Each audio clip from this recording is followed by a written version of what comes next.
launcher for water rocket with a T-type base and an O-type trigger. T-type base is absolutely stable for 3 points of contact with the surface of the installation.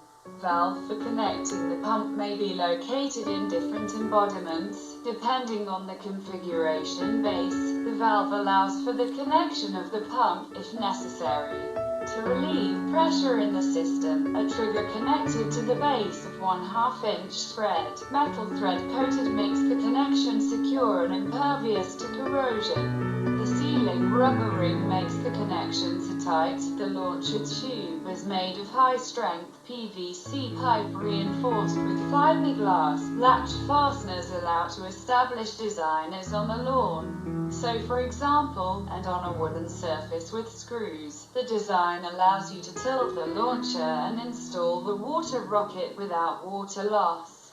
All the details of the construction of PVC connected by socket welding. Glue is not used. The design can withstand the pressure, 290 psi, much higher than the limit for plastic bottles, 145 psi. The design of the launcher tube is suitable for the vast number of plastic bottles with a diameter of 22 mm throat. The kit includes base, O-type trigger, 2 mounting brackets, 2 O-rings. Each product is tested and fully operational. Link to the auction in the comments to the video. Successful launches.